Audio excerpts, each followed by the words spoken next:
Well, welcome back to SAFC Live. We're back down pitch side following that 2-2 draw against Plymouth Argyle, and the fans will leave this one feeling frustrated, I imagine. Well, they were, weren't they? They let the lads know there at the end. I think obviously you could feel that throughout certainly the first half and up to perhaps the hour mark, where it was quite a placid game and a non-event really, and then it kicked into life, didn't it? They get themselves in front, and then from there on it felt like a game really. But it's a massive blow, isn't it? I think you can see, after we mentioned it there, after the result last night, Sheffield United losing 3-0 at home, and there's a massive opportunity to capitalise on that, and we haven't taken it. Okay, then let's have a look back through the game then. There wasn't much happening in the first half, but we saw 4 goals in that second half here at the Stadium of Light this afternoon. We thought there might be, the game would come to life at some point. Obviously, we didn't expect it to do so in the way it did, with an odd first goal of the game, but this is the first half. Yeah, we're getting to it. Yeah, so I think if you're looking at overall in the first half, I think Enzo Lefebvre was probably the brightest from our point of view in terms of trying to create a bit of energy about him, really. But yeah, we didn't work the keeper enough in that first half for all the possession we had. We said that, and yes, they were difficult to break down, but that's going to be the case before you kick the ball. So we've got to have a little bit more about us. We said before the game, you can talk about formations and obviously, personnel. I said I'm surprised that Mienda wasn't starting. I think he's the one that you can look at, threading balls in behind for alongside Isidore there. But it's easy to say that after. I'm sure the fans are going to be debriefing it now in the pubs, and hindsight's a wonderful thing, isn't it? But yeah, just listen, the 11 we named out there, when they're at it, they're more than capable of getting a result, aren't they? Let's be honest. And it's just one of those games where it's frustrating. You could feel that in the first half, it wasn't quite there for us. We had half chances like this one for Dennis, but didn't really create or carve open a clear-cut opportunity. Yeah, Trey Hume there putting a ball in, and Dennis Sirkin getting on into that one. Let's speak about Trey Hume overall. He was decent this afternoon and got his goal as well. I thought he was excellent. His delivery, he put 5, 6, 7 decent deliveries into the box. Second half as well, he cut a couple back, which we'll get onto. And obviously the one for Wilson's goal as well was excellent. And then he goes and steps up himself, and he thinks he's got us the winner. But it's a difficult one to take. I'm frustrated. We were up there, you could hear it in the comms when we're chatting about the game, really. But you give them credit. They've scored 5 goals against us, and they've took 4 points off us this season. And they've only scored how many goals away from home this season? Well, it was 3 before today. They've almost doubled that, haven't they? As I said, they've got a couple this afternoon, and they're getting back on the bus delighted with a point, I think. And we'll talk about the subs and everything later, and how the game sort of went second half. But the lads are going to be in there. They'll be disappointed with themselves. They know, it doesn't take us or the fans to stand there and to tell them that it's not a good result in the scale of things and how things have gone over the weekend. And with Leeds and Burnley left to play each other on Monday night, it's just a massive blow really in terms of getting into that, really solidifying your position amongst those 3 other sides, isn't it? We're still right amongst it, of course we are. But, big chance this one for Hardy. Yeah, this is it, isn't it now? So look at the chances they've had for all the possession we had, but they've had some good opportunities. He'll be disappointed he hasn't took that one away, but he didn't have to wait too long after he's played his part. It'll go down as an own goal for Anthony Patterson, won't it? And I think rightly so as well. The fact that it's not on target, he's trying to square it, I think, for somebody at the far post, which we'll see in a moment. But you run that risk really for all the possession. You're committing bodies forward, and you're trying to get your goal. But here it comes now. So yeah, they're getting down that side. It's almost upon Chris Mepham. I think he's man in front of him there. He thinks he's going to win it. I think it's right, isn't it? Sort of lets it here now. Look, he sort of tries to head it, misses it, and it's Chris Mepham. And then Hardy, he's trying to square it. Comes off the underside of Anthony Patterson, doesn't it? And it trickles over the line. And you're thinking, oh no. We talked about it before the game, where we say Sunderland having been beaten at home. I know obviously we haven't been beat, but we haven't been beat at home. They haven't won away, and then you're thinking, is it going to be one of those days? And that's proved to be the case. Yes, we've taken a point from it, but it feels obviously like a defeat.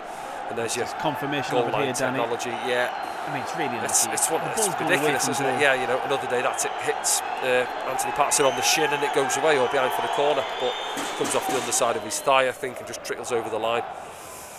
And then good reaction from the boys to get back on level terms. Yeah, so you see now Plymouth got the goal. You see, and they're sat off us, aren't they? Allowing us to have the ball in their half. We work it out well. Trey's got acres out there. Nobody's really putting pressure on him. Digs out a decent enough cross, and then Wilson just gets across his man, doesn't he? Pleguezuelo, I think it is, isn't it? And stays at home. And obviously he's had a frustrating week, missing the 2 penalties at Burnley. and then the one chalked off as well at Derby in the week. But the football gods are back with him to some extent, aren't they? And it's a good finish, good controlled finish, just gets across his man, no chance for the keeper, and then his reaction there, frustration in it, and delight at the same time.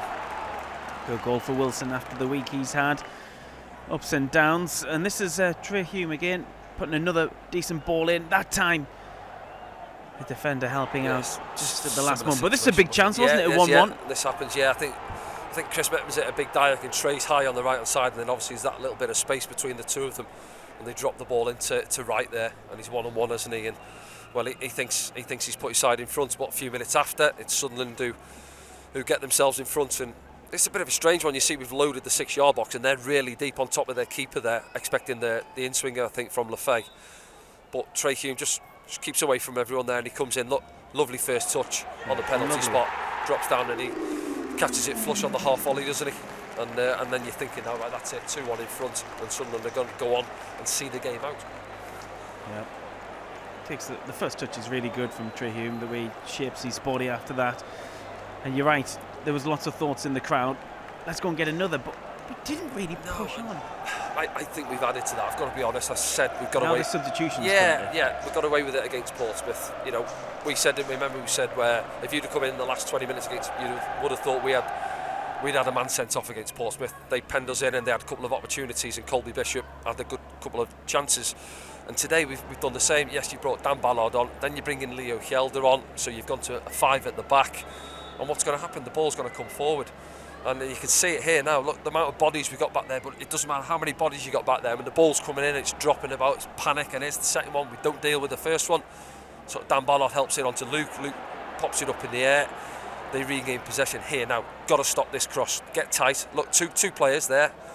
Nobody gets there. He stands it up. Diaby flicks it on back post.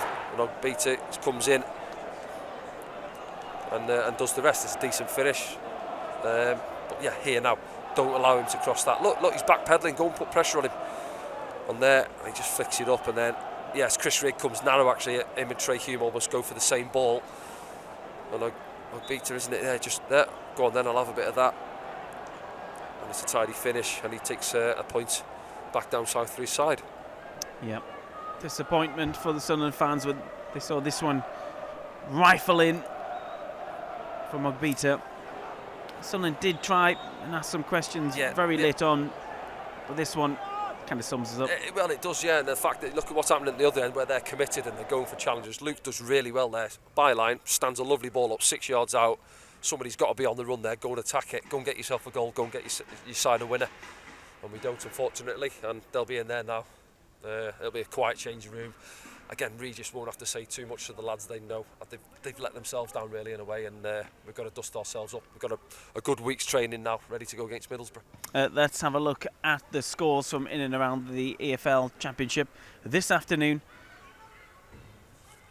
And there's that result from last night at the top. Sheffield United 0, Hull City 3, Luton Town 0, Millwall 1, Norwich City 5, Swansea 1, Stoke City 0, Oxford United 0.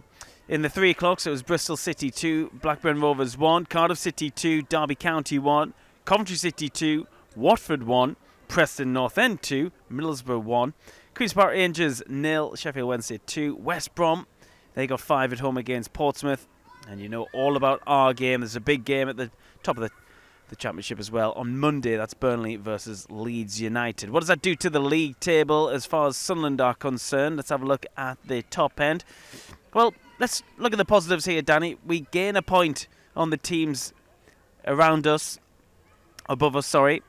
We're still unbeaten at home as well.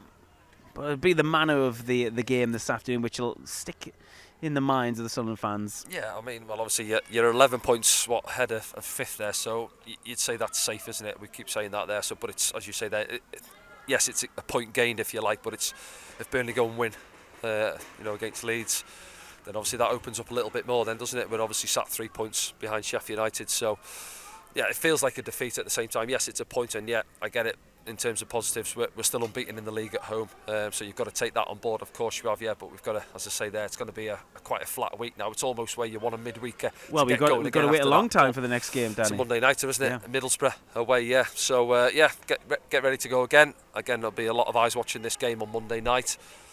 I don't know what's a good result for us there. Possibly a draw or a Leeds win, maybe. Yeah. So we'll have to wait and see. But yeah, we've got to keep plugging away, and we're still right amongst it. We are very much still amongst it.